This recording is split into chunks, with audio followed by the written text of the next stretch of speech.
There was a lot more gas in there than I thought. Nearly filled this bucket up. Look at that. You know, the good news is the gas doesn't look bad. Not at all. I was kind of hoping that there, to some extent, that there'd be a big flush of rust, but thankfully there's not. Guess that'd be something sad to hope for.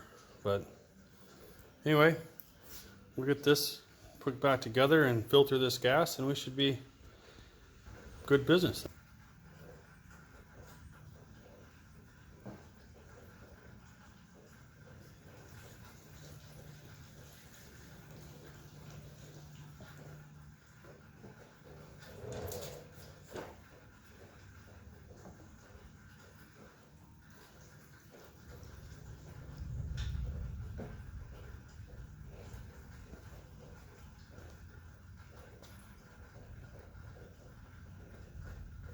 So a little bit of contaminants, but not, I wouldn't say that's good, but it's not as bad as I thought it was going to be.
It doesn't look like it's leaking.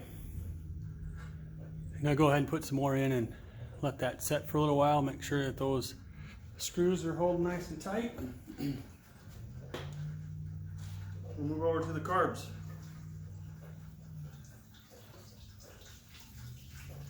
All right, so I am going to take a bit of a precaution. To be honest, have never cleaned out these carbs. When I bought this bike, the guy said he had just done it that fall, and I bought it in fall, and so I thought, yeah, okay. And it ran really well, and now we've had it for 2 years. So, and most of that first year, we were under construction, we'll say. But I've recently watched a video that described the difference between JIS screws and regular screws. And I've heard people talk about this a lot, but to kind of demonstrate, if I put my screwdriver in, I have a very slight wiggle. You see that? Okay, that will almost inevitably do what it's done to that screw already. It's kind of boogered it up. Now if we look at this screw from the top, you can see right there is a little dot. Let me see if I go to a better one. This one. See that dot right there? That indicates that this screw is a JIS screw, Japanese Industrial Standard. So that means I need to get a set of JIS screwdrivers. That will go in there perfectly, there won't be any slop, and then you won't risk doing this. So anyway, we're gonna hold off on that. I'm gonna order some online and we'll come back to this so we don't booger up those screws any worse than what they already are.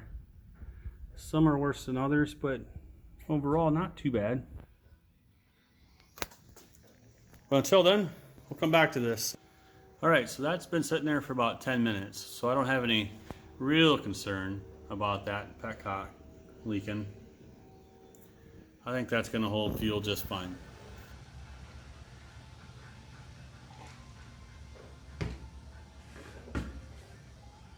Alright guys, well, a couple of things. One, I'm really pleased to say that I've started working on cleaning up the garage a little bit. Got my table back. Remember when I made this table, me and Chase? We built this table so we could build the battery box out of fiberglass. So that was really exciting. I think later this afternoon I'm going to work on those other 2 benches because I'm not generally unorganized as that may make it seem.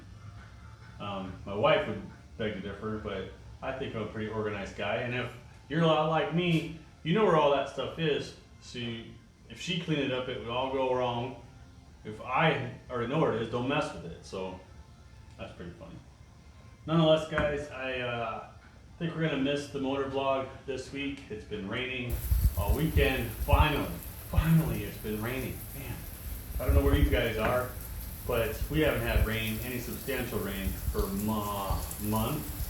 Our yards are so crispy, it's really, really upsetting. But today, it's been on and off, drizzle rain and then downpour, which I could do without the downpour, but the drizzle rain, you could have that for a week as far as I'm concerned, and we need it. But because of that, and because of we've got now the GS850 kind of dismantled, I kind of want to wait until I get some GIS screwdrivers so we can pop the lids off of those carbs and just kind of take a peek in there. I might take them all the way out, might clean them up, I might not. I mean, if they're not bad, I expected this to be worse, but I'm pleased that it's not, and there were contaminants in there, and we were able to remove it. So if it isn't improved, it's maybe something else that makes it intermittent, and or we didn't do a very good job getting them out of there. I don't know. Nonetheless, it has to be less than what there was, and I need to know your opinion on this. I don't even remember where I even got this little filter, but do you think this filter is doing anything? Since there were contaminants in here, supposedly then you would think at some point it would go through and get to here. There's nothing in this, but there was plenty of debris in those bottom bowls. So I would suspect me to think this does nothing, and I need to try something new, but I really like this because it's tiny and it fits well underneath the tank. Anyway, leave a comment below what you think of this filter. The other disappointing thing about not having a motor vlog this week, and something that I'll end up doing that episode, but then hopefully next week, we had a big thing happen this week. Chase, My man Chase is 10. Incredible, I know. What a big boy, 10 years old, double digits now, probably for the rest of his life. That's what we say. He claims he's going to make it to 100 because he wants triple digits. I don't know. I don't know if I want to be 100. Maybe, maybe not. But anyway, we'll get that video posted up because that was a one heck of a night, and it was a pretty cool event. We were able to go out to this place, and anyway, we'll leave it at that. We'll wait till next week for that vlog to come out. Hopefully this bike will be running again. If not, I might venture out on the CB900. It's quite a ride to get way out there, but maybe it'll be alright. Nonetheless, if you like what you see, guys, hit that subscribe button. Leave me a like, leave me a comment. I do respond to all my comments. I'm looking forward to seeing what you guys have to say about this, what you have to say about the JIS screwdrivers, and what you think we did for Chase's birthday. So, we'll see you guys in the next one. Have a great week. Talk to you later.